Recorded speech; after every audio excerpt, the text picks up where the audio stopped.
यानी अभी की अपोजिशन को हटाएं, इमरान खान साहब को रख लें, उनको हटाएं, माजी में चले जाएं, 88 से लेके शुरू हो जाएं। अच्छा, आप बिलावल साहब के में शामिल होंगे एहतजाज में, आप पीडीएम में नहीं होंगे? सब्सक्राइब करें और बेल दबाएं ताकि कोई खबर रह न जाए।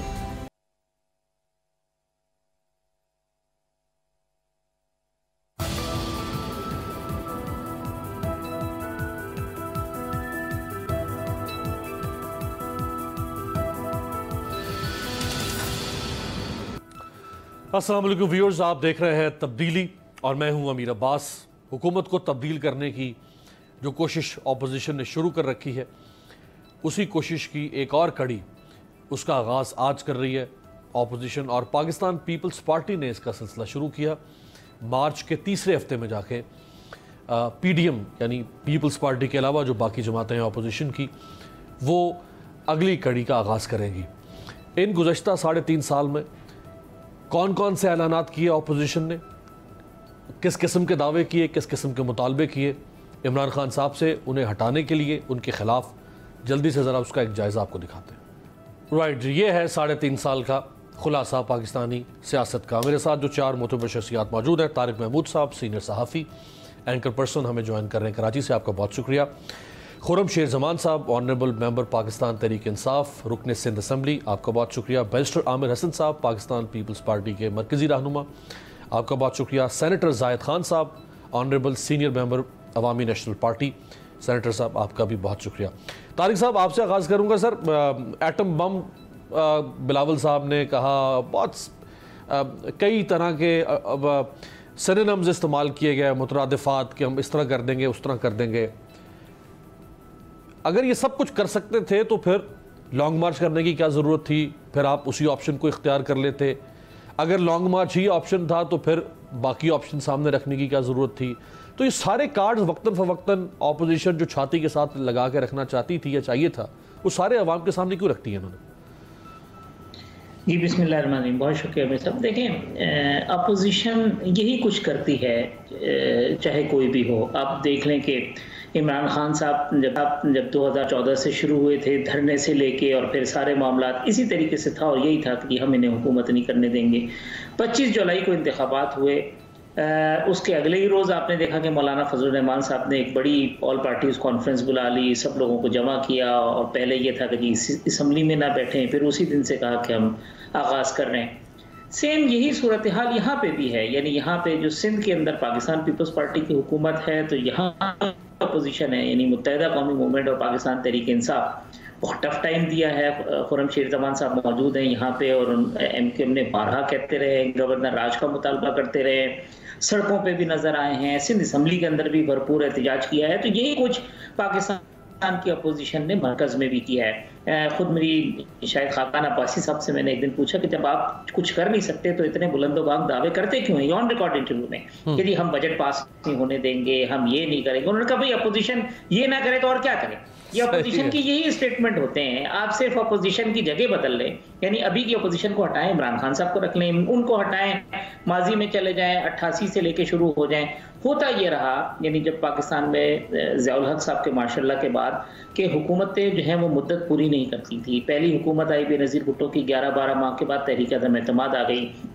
इस्टेब्लिशमेंट के बड़े शदीद रोल होते थे, IGI थी, फिर आप देखें 90 की हुकूमत ऐसी गई, फिर 93 वाली हुकूमत ऐसी गई, 97 में फिर नवाज शरीफ साहब ने अपने ऊपर एक सियासी खुदकश हमला किया, फिर उसके बाद coup हो गया।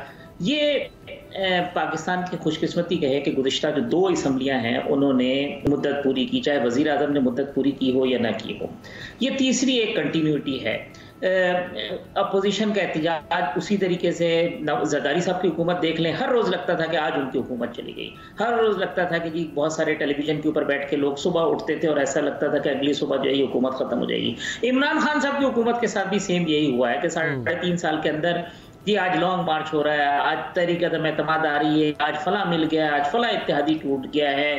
ये सब कुछ उसी कंटिन्यूटी है। अगर आप पाकिस्तान की सियासत को देखें तो ये एक अमल है। अपोजिशन का ये सियासी और जमहूरी और आईनी हक है कि वो एहतिजाज करे, पार्लियामान के अंदर भी एहतिजाज करे, पार्लियामान के बाहर भी एहतिजाज करे। देखिए, अगर उसके पास नंबर ज्यादा हो तो उसको अपोजिशन में बैठने की जरूरत क्यों है? वो अपोजिशन क्यों कहलाए?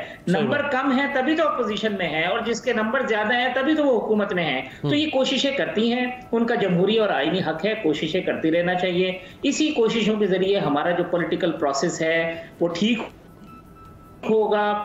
अच्छा, ये जो कोशिश हो सकता था तवक्को करे कि इमरान खान साहब 25 जुलाई को जीत गए तो 26 जुलाई को अपोजिशन कहती है कि जनाब अब हम 2023 में आपसे मुलाकात करेंगे, आप 5 साल सुकून से हुकूमत करें। हुकूमत करने नहीं देना। इमरान खान साहब अपोजिशन में होंगे तो भी उन्होंने नहीं करने देनी हुकूमत। जाहिर बात है। ये जो कोशिश की आपने बात की जाहिद खान साहब, ऑपोजिशन कोशिश करती है, तो कोशिश कोई भी ऑपोजिशन चले, जैसे इमरान खान साहब को भी अगर हम शामिल कर लें पिछले 5 साल, उससे पिछले 5 भी शामिल कर लें, तो कोई भी ऑपोजिशन कोई कंस्ट्रक्टिव कोशिश तो नहीं करती है। हर ऑपोजिशन कोशिश यही करती है कि वो अपने आप को जिंदा रखे, माहौल को गरमाए रखे, शोर हो, शराबा हो, हुकूमत को गिरा देंगे, लिटा देंगे, मार देंगे, गिरा देंगे, और हासिल वसूल कुछ भी नहीं होता। मेरे बात ऐसा नहीं है। देखिए, अगर आप हिस्ट्री पाकिस्तान के देखें तो ये आज की बात नहीं है, क्योंकि हमारे मुल्क में कभी जमहूरियत को तो पलने फूलने दिया ही नहीं गया। हमारे पॉलिटिकल पार्टीज को जो एक सिस्टम के तहत चलना था उसको चलने ही नहीं किया था। हमारे हर 5 साल और 10 साल के बाद मार्शल लगा, और 8 साल और 10 साल मार्शल चले। यानी हमें देखिए, हम 1947 में आज़ाद हुए, लेकिन हमारा आइन 1971 में आ गया। नहीं, 1971 से ये मुल्क बगैर आइन के चल रहा था। तो ये तो इस मुल्क के तो ये तो खुशकिस्मती कि तब भी ये मुल्क चल रहा है। हालांकि 1971 में जो कुछ हुआ, वो जो बगैर आइन की मुल्क चला, जिसके बाद में जो खमाजा हमें भुगतना पड़ा और मशरक़ पाकिस्तान आज बांग्लादेश की सूरत में नजर आ रहे हैं, तो ये उस वक्त का वही जो हमारे गैर आईनी हरकत थे और आवाम को दूर रखे थे, उसकी वजह से ये सूरत हाल बन गई थी। आज आप सही कह रहे हैं कि चूंकि देखें, मौजूदा हुकूमत को आप जब आपने शेख रशीद की बात की तो मुझे शेख रशीद की वो बात याद आई कि उसने कहा कि हमारे सर पे मुक़्तदर क़ुव्वतों का हाथ है। तो ये हाथ वाला काम नहीं होना चाहिए, क्योंकि जब ये हाथ होगा तो ये मुल्क सही संत नहीं चलेगा, न सही आइन मुल्क के साथ हाथ होता रहेगा। जी बिल्कुल, आइन से हमेशा के लिए होता रहा। आपके आइन को कितनी बार रूंधा गया। आज भी तुम्हारे आइन में, और आज भी आप पार्लियामेंट को कैसे चला सकते? आज आप पार्लियामेंट का जो हैसियत थी पार्लियामेंट की, वो खत्म हो गई है, क्योंकि जो पहले ये जो 3 साल गुजरे वो एक पेज वाले थे कि जी एक पेज पे है, इसलिए एस्टेब्लिशमेंट के साथ जो सेलेक्टर्स थे, जिसने सेलेक्ट किया था इसको, उसको लेके आए, तो मेरे ख्याल में अभी वो भी तंग आए। और तो सबसे बड़ी बात ये अमीर अब्बास साहब की मौजूदा हुक्मरानों के पास मेजॉरिटी नहीं है। वो तो इधर उधर से इकट्ठे करके इत्तेहाद बना के, जो मेन मेजॉरिटी होती है, जो मैंडेट होता है, वो अवाम ने नहीं दिया है। तो जाहिर है कि अपोजिशन को इस वक्त, अगर अपोजिशन नहीं कोई बात करती है, अवाम बहुत तंग है, अवाम के लिए मुश्किलात है। आपकी मईशत का हाल देखो, आप महंगाई का हाल देखो। जाहिद खान साहब, इसमें कोई शक नहीं कि अवाम तंग है, इसमें कोई शक नहीं कि इकोनॉमी के इश्यूज हैं, महंगाई के इश्यूज हैं, डिसअपॉइंटमेंट है, इमरान खान साहब के बहुत से वादे हैं जो अभी तक तशनाए तकमील हैं। लेकिन ये भी तो सवाल उठाया जा रहे हैं कि अपोजिशन के पास भी तो कोई प्लान भी नहीं है। आज इमरान खान साहब को हटा दिया एक लम्हे के लिए, कल से मिसाल के तौर पर कल 28 तारीख को इमरान खान नामी कोई शख्स पाकिस्तान में मौजूद नहीं है, तो हल तो ऑपोजिशन में कोई पेश नहीं कर पा रही। देखिए, ऐसा नहीं है। अगर मैंने जब पहले कहा कि जब आप अपोजिशन को आप अवाम पे मैंडेट पे छोड़ दे तो सब कुछ ठीक हो जाएगा। लेकिन अगर आप कहीं से महलासी साजिश करते इमरान खान की जगह किसी और को भी लाएंगे, तो ये सूरत हाल होगा जो आज इमरान खान का है, यही मुल्क का हाल होगा जो आज इस मुल्क का आप देख रहे हैं। हम कहते हैं कि अवाम को आप इख्तियार दे, ताकि अवाम खुद इलेक्ट करे जिन लोगों को इलेक्ट करना चाहते, ताकि ये इस मुल्क के अंदर एक बात वाज़ेह हो जाए कि इस मुल्क के हुक्मरान अवाम है, कोई और इदारा नहीं है, या किसी और के पास ये इख्तियार नहीं है कि वो किसी को किसी के ऊपर मुसल्लत करे। और उसके नतीजा यही है। जाहिर है कि कहीं ना कहीं तो हमें चेंज होना है। अगर हम चेंज नहीं होंगे तो हमारे लिए हमारे मुल्क की तकदीर ऐसा अगर चलेगा तो फिर हमारे लिए मुश्किलात ही होगी, जिस तरह अभी मुश्किलात का सामना हम कर रहे हैं। और रोज बरोज जो इस वक्त सूरत हाल है, लैंड की सिचुएशन देखिए, महंगाई है, आपके डॉलर कहाँ तक जा रहा है, आपके पेट्रोल कहाँ तक जा रहे हैं, आपके यहाँ पे आटा नहीं मिल रहा है, अगर आटा मिल रहा है तो किसका क्या भाव है, चीनी का क्या सूरत हाल है, दवाइयों का लोग फिरते फिरते मर रहे हैं। आपके पास नहीं है। तो ये सारी चीजें हुक्मरान इसलिए बनते हैं कि ताकि आवाम को ये सहूलत दे सके। अगर वो नहीं देते तो फिर हुक्मरानी करने का भी कोई हक किसी को नहीं है। राइट। बैरिस्टर साहब, आज मिलाकर आपका लॉन्ग मार्च शुरू हो चुका है और उम्मीद करते हैं कि बखैर आफियत आप इस्लामाबाद पहुँचें और अमन व अमान रहे मुल्क के अंदर। तो आप अपने 8 मार्च को ट्रांजैक्शन ख़त्म कर रहे होंगे और 23 मार्च वाली जो PDM की बाकी जमातों की ट्रांजैक्शन है वो शुरू हो जाएगी। तो इसको अलहदा रखने का पर मकसद क्या था जब आज से 3 दिन पहले तक मुलाकातें हो रही, वापस आपका आपस में पैचअप हो गया, जरदारी साहब, शहबाज शरीफ साहब, मौलाना साहब, आपस में जितने इख्तलाफात थे वो बज़ाहिरन ख़त्म हो गए। तो बेहतर नहीं था कि आप यूनिटी के साथ इकट्ठे बाहर निकलते? आप अलहदा करके अपना शो घर चले जाएंगे, फिर वो निकलेंगे। तो हुकूमत तो चाहती है कि डिवाइड एंड रूल रहे।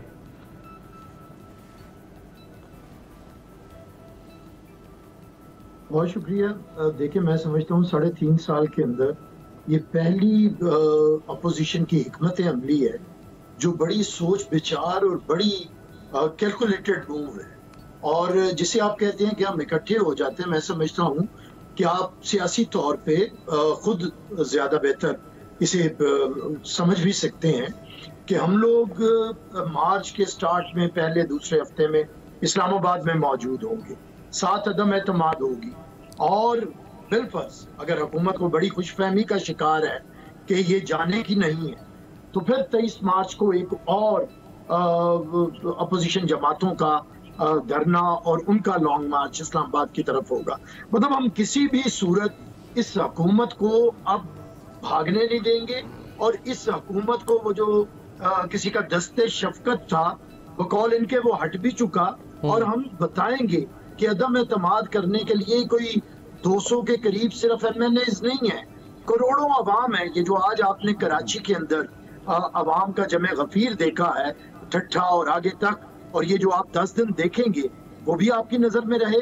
और जो कल आपका ने अवाम का अदम एतमाद second in command Shah Mahmood Qureshi और इन पिटे हुए लेकिन देखा, नहीं देखिए, अंदाजा हो जाना चाहिए। बैरिस्टर साहब, हम ये नहीं दिखाना चाहते कि हमने सिर्फ इन्हें पार्लियामेंट में शिकस्त दी। बैरिस्टर साहब, एक सवाल, अवामी महाज में भी शिकस्त दे। बैरिस्टर साहब देखिए, अगर तो आपके पास, आप कहते हैं कि वोट ऑफ नो कॉन्फिडेंस आप ला सकते हैं, आपके पास नंबर पूरे हैं, तो ये जो 10 दिन की फटीग है 27 से लेके 8 मार्च तक की, इस फटीग की क्या जरूरत है? ये इतनी बड़ी फाइनेंशियल एक्टिविटी करना, पब्लिक मोबिलाइजेशन करना, अपने आप को थकाना, आप उसी अल्टीमेट कार्ड पर आ जाए जिससे इमरान खान हटेंगे। इससे तो इमरान खान नहीं हटेंगे फिर।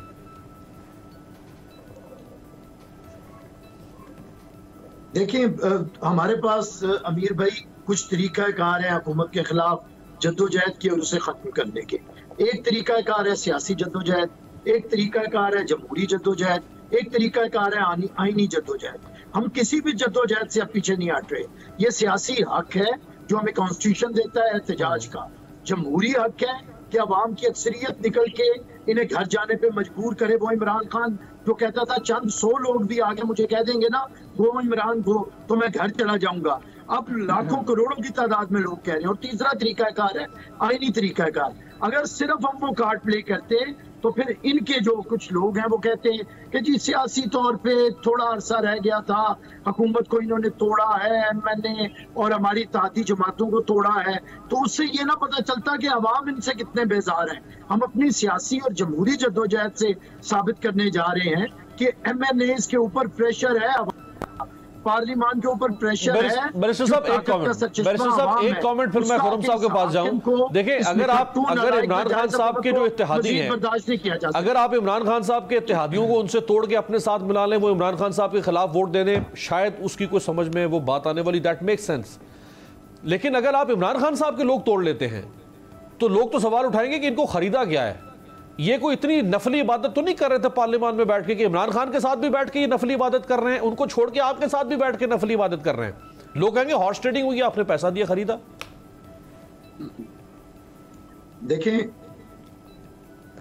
अमीर भाई, हुकूमत हमने हटानी है जमहूरी तरीके से, और वो यही है कि हुकूमती इत्तेहादी जमातें, क्योंकि इस हुकूमत को अक्सरियत हासिल नहीं है, वो हमारे साथ चलेंगे। लेकिन अगर कोई शख्स वोट देना चाहता है अदम एतमाद की तहरीक को, तो हम उसे रोक नहीं सकते। हम PTI के किसी मेंबर की तरफ नहीं गए, हम गए हैं इत्तेहादियों की तरफ। इमरान खान के आज हैं, हमारे वो दहाइयों से इत्तेहादी रहे हैं, तो हम जो हमारे पुराने इत्तेहादी हैं उनके पास गए हैं जो कि तंग हैं इस हुकूमत से कि इनके कलम का टीका वो अपने माथे पे नहीं लगाना चाहते। लेकिन अगर कोई पीटीआई के मेंबर्स आना चाहते हैं तो हम कैसे रोक सकते हैं? अगर वो जमीर के आवाज में आना चाहे और उन्हें अपनी गलती का एहसास हो जाए। ज़मीर की डेफिनेशन भी हमारी सियासत में जो है खात्मा होना चाहिए, वो जनरल एहतशाम ज़मीर के ज़माने से चल रही है। वो ज़मीर की डेफिनेशन भी बड़ी अजीब सी हो चुकी हुई है। लेकिन खुर्रमशेर जमान साहब, ये तो आप देखें, ये तो आप आज गए कल गए आप गए, वो तो तय कर चुके हैं कि आपको नहीं रहने देना।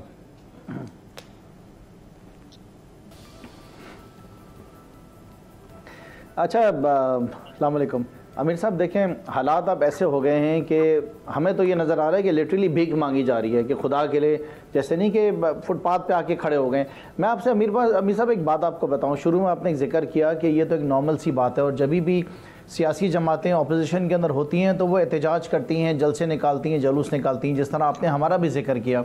लेकिन देखें बड़ा फ़र्क है इस दफ़ा ना, हमने पहले जो एहतजाज किए थे हमने करप्शन के ख़िलाफ़ किए थे, हमने लूटमार के ख़िलाफ़ किए थे। लेकिन अब जो एहतजाज हो रहे हैं वो ढील के लिए हो रहे हैं कि इनको ढील दे दी जाए, वो डील के लिए हो रहे हैं कि इनको इनके जो केसेस हैं नैब के अंदर उसके अंदर इनको कोई इनके साथ डील कर ली जाए। या देखें हमने जो एहतजाज किए थे हमने 4 हलकों के लिए किए थे, हमने साबित करा कि इलेक्शन के अंदर रिगिंग हुई थी। सो इनके एहतजाज में और हमारे कॉज के अंदर एक ज़मीन और आसमान का फ़र्क है। एक तरफ आपके सामने सर्टिफाइड जो है दयानतदार और ईमानदार आपके सामने वज़ीर आज़म आपके सामने खड़ा है, और दूसरी तरफ वो शख्स खड़े हुए हैं या वो जमातें खड़ी हैं जो कहती थी कि अगर एक धैले की भी करप्शन साबित हो जाए तो मैं छोड़ दूंगा। वो आज ये नहीं बता पा रहे हैं कि मकसूद मुंशी के अकाउंट से जो 4 अरब रुपए हैं वो कहाँ से आए हैं। हमारी तमाम बातें साबित हुई जिसकी बुनियाद के ऊपर आज नवाज शरीफ जो हैं वो पाकिस्तान से बाहर बैठे हुए और डर और खौफ की बुनियाद के ऊपर कि अदालतें आज आज़ाद हैं, वो पाकिस्तान वापस नहीं आ रहे। और ये बातें तो ज़ाहिर है कि जरदारी साहब ने भी साबित की थी जब उन्होंने कहा था कि नवाज शरीफ जो है वो कौमी चोर है, वो हारियों का चोर है, अगर हमने उसे माफ़ कर दिया तो अल्लाह भी हमें माफ़ नहीं करेगा। आज हम खुद देख रहे हैं कि जिस तरीके से गले लग रहे हैं, किस तरीके से सड़कों पे घसीट के जो है शहबाज शरीफ साहब जो हैं वो जरदारी साहब के पेट से पैसा निकाल रहे हैं, आवाम का लूटा हुआ। सो देखें बेसिकली ये बात आपने बहुत अच्छी कही, मुझे आपकी बात सुनकर अमीर साहब बहुत अच्छी लगी। आपने कहा कि अगर हॉर्स ट्रेडिंग होगी और लोगों के ज़मीरों को ख़रीद कर अगर आप किसी मकसद में कामयाब होंगे तो आने वाले इलेक्शंस में आप क्या समझते हैं लोग आपको एक्सेप्ट करेंगे? आपको लोगों ने कभी भी कबूल नहीं करना है। हमारा तो देखें विजन बिल्कुल क्लियर है और ये जो ड्रामेबाजी काफ़ी टाइम तक चलती रही है वो ख़त्म हो गई है, जिसके अंदर ये कहते रहे कि इमरान खान ने महंगाई कर दी। लोगों को ये बात समझ में आ गई है कि दुनिया के अंदर जो कोविड आया था, कोविड की वजह से आज पूरी दुनिया के अंदर इन्फ्लेशन आई है, पूरी दुनिया में महंगाई है। अभी ये साहब बात करते हुए फरमा रहे थे कि तेल महंगा हो गया, तो शायद इनको पता नहीं कि दुनिया में तेल कहीं बाकी ममालिक से तो निकलता होगा, पाकिस्तान से तेल निकलता नहीं है, आपको मंगवाना पड़ता है। जितनी भी इनकी स्ट्रेटजीज थी वो एक एक करके फेल हो गई। जितने सर्वेज़ हुए तमाम सर्वेज़ आज ये बता रहे हैं कि इमरान खान आज भी पाकिस्तान के सबसे मकबूल तरीन लीडर हैं। 2023 तक हुकूमत भी पूरी करेंगे और खुदा ना खास्ता let's say for the sake of argument अगर किसी मकसद में कामयाब भी हो जाते हैं तो 2023 में भी हम कामयाब होंगे और 2028 तक इसी तरह इनके जलसे। अच्छा, इन 3.5 साल में तो आप कामयाब रहे हैं। मैं आपसे 3.5 साल में तो जो प्राइम मिनिस्टर अगर ये 18 वो मजबूत रहे हैं, अगर ये प्रेशर आपके ऊपर इसी तरह से रहता है खुर्रम साहब, जैसे ये अभी 8-10 दिन का इनका प्रेशर है, फिर पीडीएम में मजीद और जमातें हैं, PMLN बहुत बड़ी पार्टी है, मौलाना साहब की पार्टी, बाकी जमातें, तो ये एक लामतनाई सिलसिला अगर शुरू हो जाता है आपके खिलाफ तो कब तक आप अपने नर्व्स को और अपने आसाब के ऊपर मजबूती से कायम रहेंगे?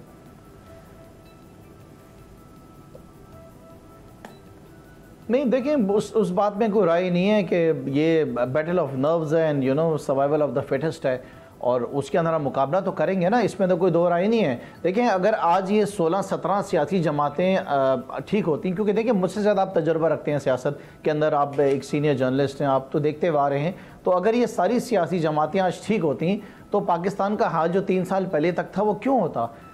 अच्छे हालात होते हैं ना। पाकिस्तान ने तो बहुत तरक्की करनी थी, पाकिस्तान के एक्सपोर्ट्स बहुत अच्छे होने थे, पाकिस्तान के इंपोर्ट्स कम होने थे, फाइनेंशियल हालात अच्छे होने थे।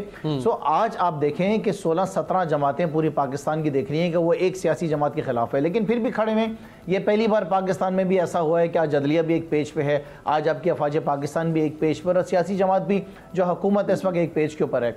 देखें इस बात में अमीर साहब कोई दो राय तो नहीं है ना कि आपकी जो अफवाज पाकिस्तान है वो मुल्क के लिए है, वो मुल्क की सलामती के लिए है। इसमें तो कोई दो राय नहीं है कि आपकी जो अदालतें हैं वो आज़ाद अदालतें हैं। ये तो आप सही फरमा रहे हैं कि वो मुल्क की सलामती के लिए है, लेकिन वो ऑपोजिशन को ये इख्तलाफ वो मुल्क की सलामती के लिए इमरान खान की सलामती के ऊपर वो तवज्जो ना दें। यानी ये सारा बयान ही इन्होंने आपके खिलाफ ये बनाया हुआ है कि इमरान खान की सलामती क्यों चाहती है पाकिस्तान की फौज, यानी वो इमरान खान को सपोर्ट क्यों कर रही है, ये इनकी शिकायत या एतराज़। खैर एक ब्रेक लेते हैं, ब्रेक के बाद वापस आते हैं। राना सनाउल्लाह साहब ने एक बात फरमाई है, वो ज़रा आपके सामने रखते हैं।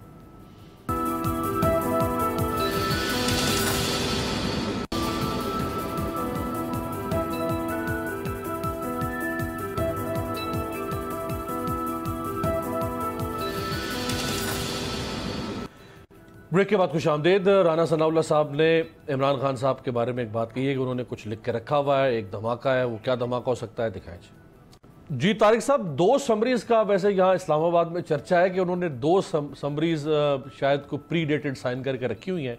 एक का ये जिक्र कर रहे हैं राना सनाउल्लाह साहब के वो प्रेसिडेंट के पास पड़ी है, जब भी इमरान खान साहब को लगेगा उन्हें कह देंगे कि जी आप असम्बलीज डिसॉल्व कर दें। तो ये मुमकिन है, ऐसा करेंगे खान साहब? ये वाकई इसमें कोई सदाकत हो सकती है? मेरे पास अब एक तो देखे ना, ये सोशल मीडिया के ऊपर बाज़ चीज़ें, बाज़ जो जिसको कहें कि जो यूट्यूब के लोग हैं, वीलॉगर्स हैं, वो इस किस्म की ऐसी चीज़ें, ऐसे इंकिशाफात जो है वो सुनने को आते हैं। अब ये जो 2 समरीज हैं, ये सोशल मीडिया पे बड़े अरसे से तस्करा चलता रहा। एक समरी जो है वो पिंडी से मुताल्लिक लोग उसको उड़ाते रहे कि जी वो जी एक्सटेंशन से मुताल्लिक है या फलाना है, या दूसरी ये थी कि जी उन्होंने कर दी। वो भाई जब उसने असम्बली तोड़नी होगी, 10 मिनट का काम नहीं है कि वो इसमें भेजनी और 1 मिनट के अंदर जो है ना प्रेसिडेंट ने उस पर साइन कर देना है। ये सब ऐसे मामलात हैं जिसके ऊपर लोग एक पूरी कहानियां घड़ते हैं। ये मुलाकात हुई थी, आपको याद है, चीफ ऑफ आर्मी स्टाफ और प्रेसिडेंट की, और फिर इमरान खान साहब की भी उन दिनों। तो उससे अब ये बातें जो उन 2 लोगों के या 3 लोगों के दरमियान हुई हो, वो अगर चीचा वतनी में बैठा हुआ एक आदमी सोशल मीडिया के ऊपर वीलॉग करते हुए बता रहा हो कि जी प्राइम मिनिस्टर ने ये कह दिया और प्रेसिडेंट ने उसके बाद ये कहा और बाजवा साहब ने इस तरीके से कहा और बाजवा साहब ने अपनी टोपी यहाँ पे रखी और वो इतने गुस्से में थे, तो उसके ऊपर जो है ना वो तबसरा करना है, उस पर बात करना ही जो है वो फजूल बात है। स्ट्रेटेजी जो है अपोजिशन बना रही है, देखें वो सीरियस वर्क कर रहे हैं। 2 दिन पहले हमारी बड़ी तफसीली मुलाकात हुई है बिलावल भुट्टो साहब से, काफ़ी बातें हुई हैं उसके अंदर, और वो इस बात के ऊपर बिल्कुल वो कमिटेड हमें नज़र आए कि जी चाहे ये तहरीक अदम एतमाद कामयाब हो या ना हो, लेकिन वो तहरीक अदम एतमाद दाखिल करने के लिए जा रहे हैं। दूसरी बात यह है कि तहरीक अदम एतमाद कामयाब करना कोई आसान काम नहीं है। 1988 में बेनज़ीर भुट्टो साहिबा की हुकूमत जिस वक्त थी तो एक तहरीक अदम एतमाद आई और उस वक्त मियाँ साहब के साथ पूरी इस्टेब्लिशमेंट की सपोर्ट भी हासिल थी, IGI और सारे मामलात पाइपलाइन के थे। उसके बावजूद वो तहरीक अदम एतमाद कामयाब नहीं हो सकी। लेकिन बहुत सारी चीज़ें पसे पर्दा हो रही हैं। जो आपने हॉर्स ट्रेडिंग की बात की, मैं समझता हूँ कि अगले 1 या 2 दिन के अंदर आपको शायद ये खबर भी मिल जाए कि पाकिस्तान तहरीक इंसाफ के कुछ अराकीन असम्बली शायद बाज़ाब्ता तौर पर ओपनली पार्टी की पॉलिसी के खिलाफ खुलकर बोलते हैं। नहीं, उसमें तो कुछ लोग अभी भी हैं तारिक साहब, जिस तरह नूर आलम खान है, अभी भी कुछ लोग इमरान खान साहब से खुद के खिलाफ हैं। लेकिन जब आज के दिन तक उन्होंने जितने वोट हुए हैं वो पार्टी के हक में दिए हैं, कहीं भी पार्टी के खिलाफ नहीं गए, चाहे वो बजट हो, चाहे कोई ज्वाइंट सेशन हो, कानून साजी हो, वो पाकिस्तान तहरीक इंसाफ के साथ रहे हैं। अपोजिशन की स्ट्रेटेजी ये है कि 190 से 195 अराकीन असम्बली उनके साथ हों, उस पर काम कर रहे हैं, इत्तेहादियों के साथ भी और इत्तेहादियों के बगैर भी। बड़ी बड़ी ऑफर्स जो हैं वो आई हैं, काफ लीग के पास भी आई हैं, जो PTI के ऐसे MNAs जो पार्टी में कंफर्टेबल नहीं हैं या उन्हें अपना मुस्तकबिल जो है वो मुस्लिम लीग नून के साथ या पीपल्स पार्टी के साथ नजर आता है, उन्होंने चले जाना है। 2013 के अंदर या 2018 के इंतखाबात से कबल आपने देखा कि बहुत सारे लोग पाकिस्तान तहरीक इंसाफ में आ गए। ये पाकिस्तान की सियासत का अलमिया है कि हवा को देखकर लोग अपनी सियासत की रुख का तयन करते हैं। कमिटेड लोग कम होते हैं जो नजरियात की बुनियाद पर या जिनके पास ऑप्शन नहीं होता जाने का। ऐसे बहुत सारे लोग होंगे अमीर अब्बास साहब जो आज पाकिस्तान तहरीक इंसाफ के टिकट पर असम्बली में पहुंचे हैं या अगले इंतखाबात में नून का या पीपल्स पार्टी के टिकट पर पहुंचे। मेरा ख्याल है तारिक साहब पाकिस्तान में स्विंग वोटर से ज्यादा स्विंग कैंडिडेट ज्यादा ऐसा ही है, बिल्कुल ऐसा ही है। और ये आप ये देख लें कि ये जो एक इलीट क्लब है, ये एलीट क्लब हर पॉलिटिकल पार्टी के अंदर जो है वो एंजॉय करता है। ये मुशर्रफ के जो साथी थे वो नवाज शरीफ के हवाले से उनके क्या तासुरात थे, जब नवाज शरीफ की गवर्नमेंट आई उनके साथ बैठ गए। लेकिन तारिक साहब, मेरे और आपके अलावा जो 3 शख्सियात मौजूद हैं, अच्छी बात है कि ये तीनों अपनी अपनी पार्टी की नजरियाती लोग हैं और बड़े कमिटेड लोग हैं। तो जाहिद खान साहब, ये जो ALP अलहदा हो गई थी PDM से, तो अब वापसी हो गई है आपकी, होने वाली है, या आप इन दोनों के साथ नहीं है, अपना कोई तीसरा लॉन्ग मार्च शुरू करेंगे? नहीं, मेरा बात साहब, हमारा कोई अलग नहीं है, इसलिए कि इस वक्त आपने पीपल पार्टी वालों ने जब लॉन्ग मार्च का ऐलान किया तो अभी आपको याद होगा ये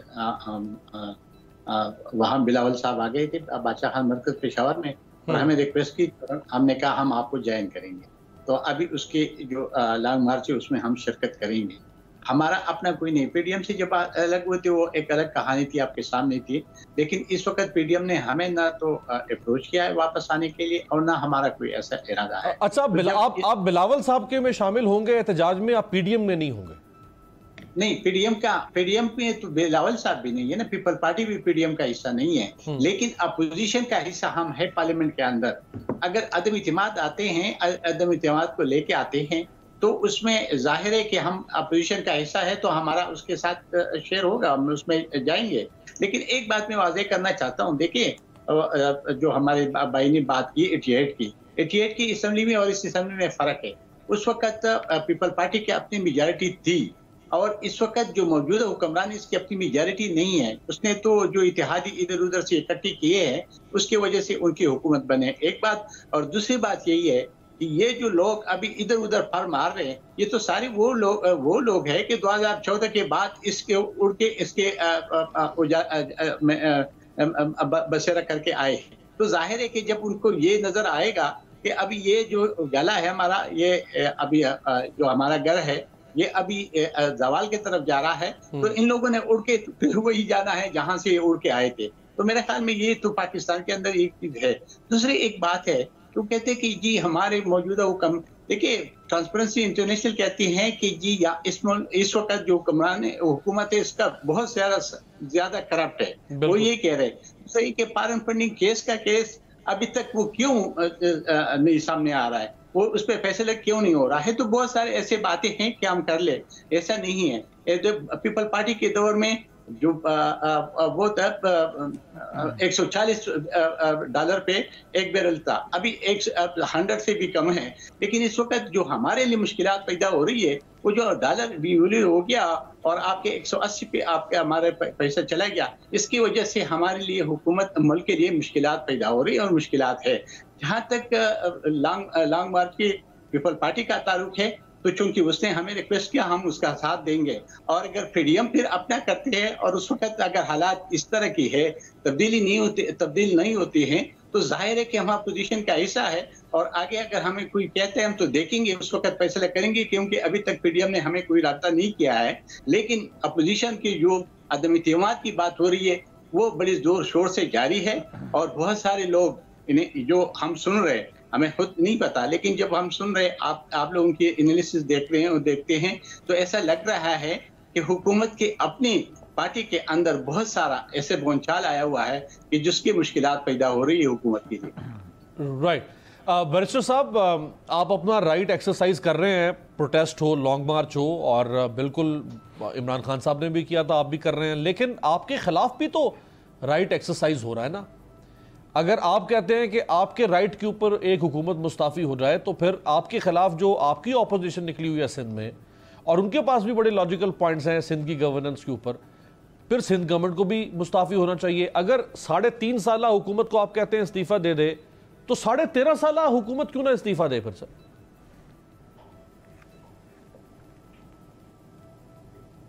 देखिए अमीर भाई, अगर तो हमारी अक्सरियत ना हो तो भले कर दें, अगर तो इनका लॉन्ग मार्च कल के आप इनके भी क्लिप्स निकालें, आज के हमारे भी निकालें, और उसके बाद आप भी मौजूद हैं, तारिक महमूद साहब, आप दोनों तज्जिया निगार हैं, गैर जानिबदार हैं, आप खुद फैसला कर लें कि किसे अवाम की हिमायत हासिल है, किसे हासिल नहीं है। हालांकि एक ऐसे शख्स को भेजा गया पीरी मुरीदी के चक्कर में कि उसके कोई मुरीदैन निकल आएंगे और साइंसें करती हुई कुर्सियां, रात को आपके पास क्लिप्स मौजूद हैं, आप खुद देख लें। तो मैं समझता हूँ अगर तो अवाम की सपोर्ट है तो बिल्कुल होना चाहिए। फिर दूसरा जो आपके पास तरीकाकार है जांचने का, वो है ज़िमनी इंतखाबात।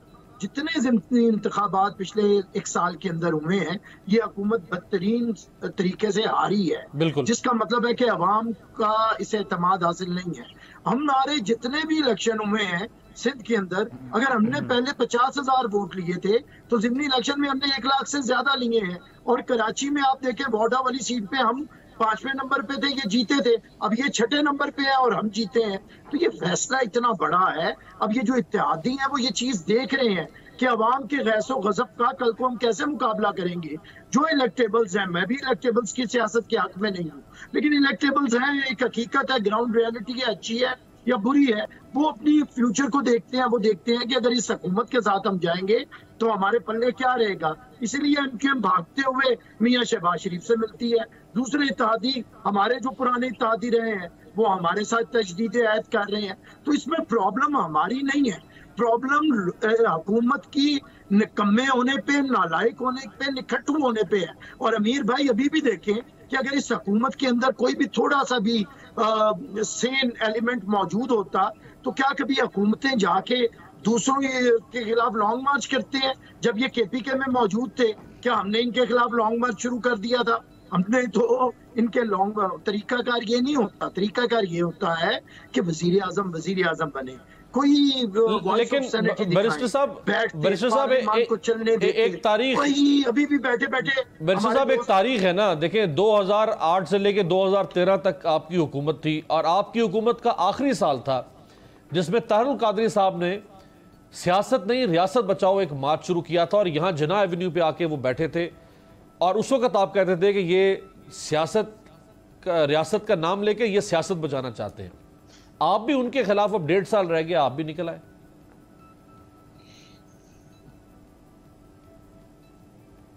देखें, जो डॉक्टर ताहिरुल कादरी साहब और अवामी तहरीक ने हमारे खिलाफ किया था, क्या हमने ये जुबान इस्तेमाल की थी? हम तो चले गए थे, हमने तो मिन्नत की, पॉलिटिकल एलिमेंट्स को साथ लिया, इत्तेहादियों को साथ लिया, हमने उन्हें अपने जो उनकी बात थी सुनी, अपनी उन तक पहुंचाई, और उन्होंने मेहरबानी फरमाई, वो उठ के चले गए। ये तो है तरीकाकार सियासी। लेकिन एक तरीकाकार वो है कि क्या हमारे दौर के अंदर, अभी जाहिद खान साहब ने जिक्र भी किया, हमारे दौर में अमीर भाई $146 पर बैरल ऑयल था और हम 100 रुपए लीटर दे रहे थे। आज $100 पर बैरल ऑयल है और इस वक्त 170-80 रुपए पे पहुंच गया है। बताएं ये जगह टैक्स कौन ले रहा है? आज मुझे बताएं कि आटे की कीमत क्या है, और हमारे दौर से 4 गुना ज्यादा है। घी की कीमत क्या है? अद्वियात में 1000% इजाफा हो चुका है। तनख्वाहों में एक दमड़ी नहीं बढ़ाई है। मजदूर की, किसान की कोई इनकम मौजूद नहीं है। बेरोजगारी में इजाफा हो गया है, गुर्बत में इजाफा हो गया है, करप्शन में इजाफा हो गया है। ये जो तमाशा भी एहतसाब का हमें कहते हैं ना, साबित भाई कहाँ साबित हो चुका? कोई साबित करो ना। यही नुक्ता मैं जो आपने फरमाया बैरिस्टर साहब, मैं यही नुक्ता लेके खुर्रम शेख जमान साहब के पास जाना चाहूंगा। खुर्रम साहब, आसिफ अली जरदारी साहब पे या बिलावल साहब के ऊपर आप लोगों को कह सकते हैं कि भाई ये चोर डाकू मिले हुए हैं, या आप नवाज शरीफ साहब को चोर डाकू कह सकते हैं, आप शहबाज शरीफ साहब को कह सकते हैं, लोग आपकी बात इस हद तक मान भी लेंगे।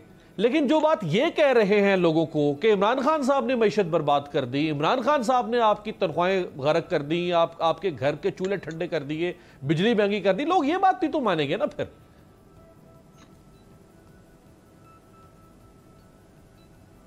नहीं, देखें मैं आपसे बताऊं कि कहने वाले कौन है, ये तो देखें उनकी खुद की क्या वैल्यूज़ हैं।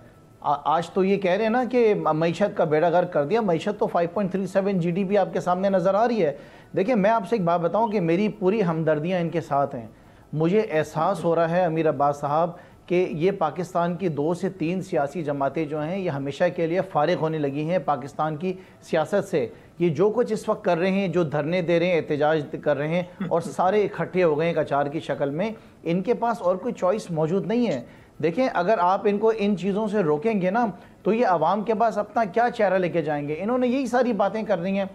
तो जिस तरीके से वज़ीर आज़म की मकबूलियत इस वक्त पूरे पाकिस्तान में है, जिस तरीके से प्राइम मिनिस्टर ने इकॉनमी को आगे बढ़ाया है, जिस तरीके से सबसे बड़ी बात कि पूरी दुनिया में आज जितने ममालिक हैं पाकिस्तान को अप्रिशिएट करते हैं, पाकिस्तान की जो फॉरेन पॉलिसीज़ हैं, अब इनकी क्या पहचान बचेंगी।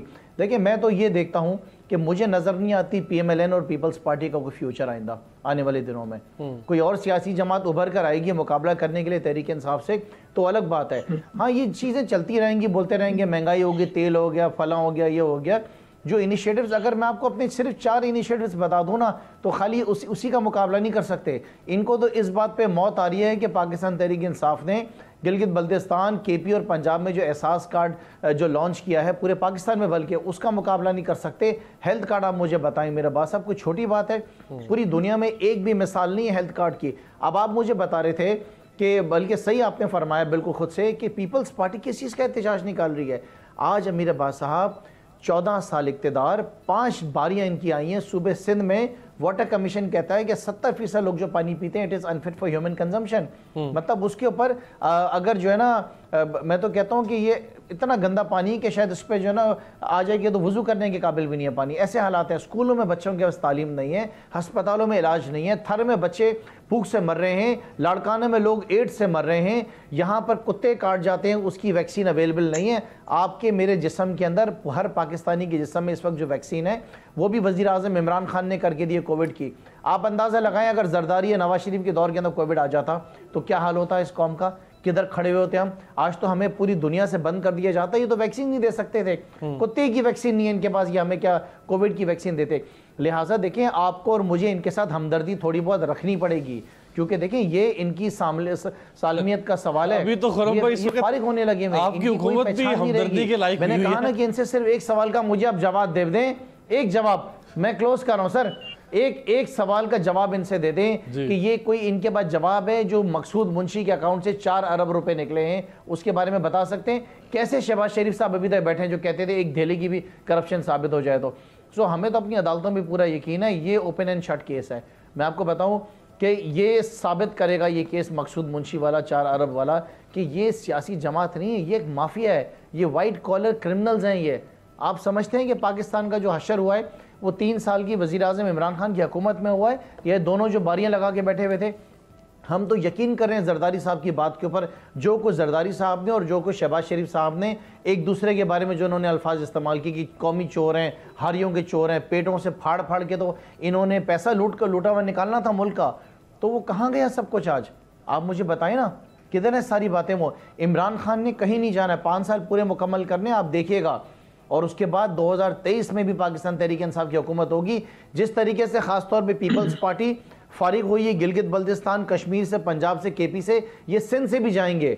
जो इस वक्त हकूक मार्च के दौरान हमें लोगों के अंदर चेंज नज़र आ रहा है, जो लोगों के अंदर एक इनके खिलाफ एक बलबला नज़र आ रहा है, जो हाल इन्होंने सिंध का किया है, आप समझते हैं पीपल्स पार्टी 2023 में सिंध में रहेगी? इनका अपना सूबा इनके हाथ से जा रहा है। सुनवा देता हूं जो वहां पे जाके जो शिकायत की है मैं आपकी इजाजत से वो सुनवा देता हूं जल्दी से।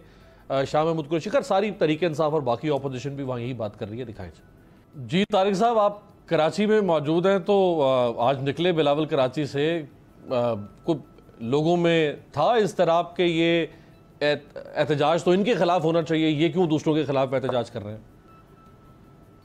जो पॉलिटिकल मूवमेंट होती है ना, आपको पता है कि उसका अपना एक मोमेंटम होता है, उसमें लोग होते हैं। बिलावल साहब निकले हैं, वो एक पूरी पॉलिटिकल कैंपेन लेके जा रहे हैं।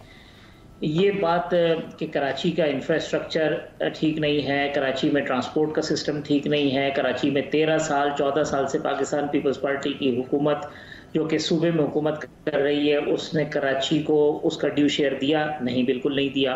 कराची के अंदर उस तरीके से तरक्की हुई जैसे लाहौर में हुई है या किसी और शहर से उसका कंपैरिजन करें? बिल्कुल नहीं हुआ। ये एहसास महरूमी है, लोग एहतजाज भी करते हैं, और पीपल्स पार्टी का ये एक फेलियर है कि उनके साथ जो है ये जो एक बैड गवर्नेंस की चीज़ है वो जुड़ी हुई है। अब कराची के अलावा क्या सिंध के अंदर उस तरीके से काम हुए जिस तरह से होने चाहिए थे? नहीं, बिल्कुल भी नहीं हुए। और इसका जो पॉलिटिकल मलबा है वो कहीं ना कहीं पीपल्स पार्टी के ऊपर अपोजिशन गिराती है, और बड़े भरपूर तरीके से गिराती है। पीपल्स पार्टी उस मामले के ऊपर डिफेंसिव भी होती है। कुछ चीज़ों के ऊपर पीपल्स पार्टी ने अच्छे काम किए, अनफॉर्चुनेटली वो काम भी वो हाईलाइट नहीं कर सके। उसकी वजह जो है बहुत सारी है, उनकी टीम की कॉम्पिटेंस समझ लें या कोई और भी चीज़ समझ लें। अब ये जो मसाइल हैं अमीर अब्बास साहब, ये सिर्फ सिंध में या थर में या उमरकोट में या लाड़काना पे ही मौकूफ नहीं है, कहीं ज्यादा है कहीं कम है। पीपल्स पार्टी को इसका हिसाब जरूर देना होगा कि भाई 14-15 साल से अगर आपकी यहाँ पे प्रोविंशियल गवर्नमेंट है, 18वीं तरमीम के बाद आपके सारे इख्तियारात हैं, तो अगर यहाँ पर काम नहीं हुए तो उसके जिम्मेदार आप हैं। लेकिन पीपल्स पार्टी से जवाब लेते हुए अगर आप डीजी खान से सवाल ना पूछें, अगर आप खुशदार से सवाल ना पूछें, अगर आप चमन से सवाल ना पूछें, अगर आप केपीके के अंदर जो है वहां के गांव गोट का सवाल ना पूछें और परवेज खटक साहब असेंबली में खड़े होकर कहें कि केपीके में तो कोई गरीबी नहीं है, तो फिर ये एक नहीं, परवेज खटक साहब ने तो यहाँ तक कहा कि मुझे केपीके में कोई कच्चा घर नजर नहीं आता। वो कमाल ही कर दिया। कोई कच्चा घर नजर नहीं आता। तो ये देखें, जब तक ये आपको रियलाइजेशन नहीं होगी, मसाइल हैं साउथ पंजाब के अंदर भी, ये जो पीने के पानी का जिक्र खुर्रम शेर जमान साहब कर रहे हैं, हकीकत पे मबनी बात है। ये कौमी असम्बली के अंदर ये रिपोर्ट पेश हुई जिसमें बताया गया कि पानी की क्या सूरत हाल है, लेकिन साउथ पंजाब के अंदर भी यही सूरत हाल है। अंदरून सिंध के गांव गोट हो या बलूचिस्तान के गांव गोट हो, यही सूरत हाल है। हम पॉइंट स्कोरिंग से बढ़ के हमें जब तक हम बाज़ चीजों के ऊपर कंसेंसस नहीं करेंगे, मामलात इसी तरीके से चलते रहेंगे। हम किसी चीज का जिम्मेदार पीपल्स पार्टी को करार देंगे, किसी चीज का जिम्मेदार जो है वो पीटीआई को करार देंगे। करप्शन की बात, बिल्कुल करप्शन का हिसाब होना चाहिए, लेकिन 4 साल से हमारे काम जो है वो गए हैं कि फलाने के अकाउंट में इतने, फलाने की टीटी इतनी, फलाने के इतने पैसे। आप लाएं, थोड़ा ट्रायल करें, उनको टांगे।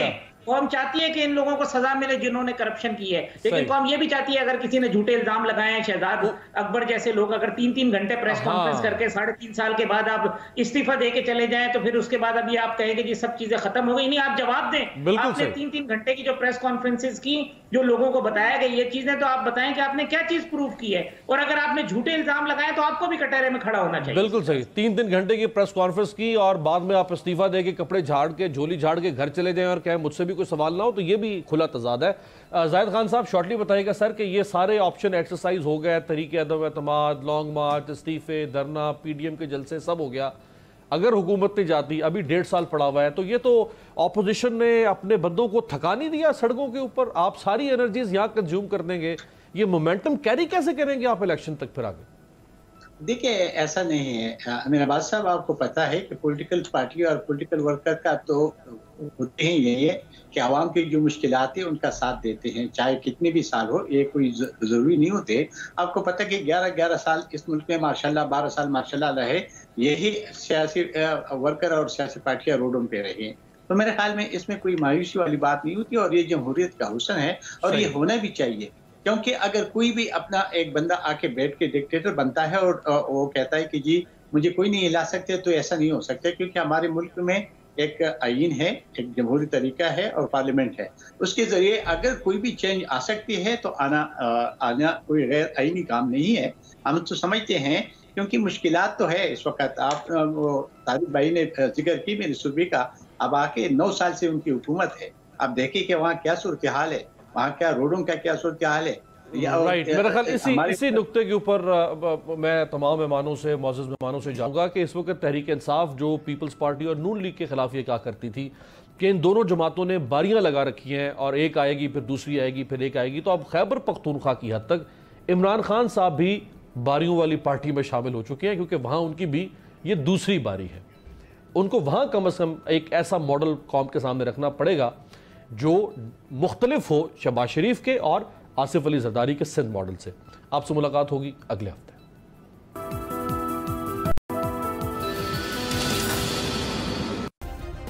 सब्सक्राइब करें और बेल दबाएं ताकि कोई खबर रह न जाए।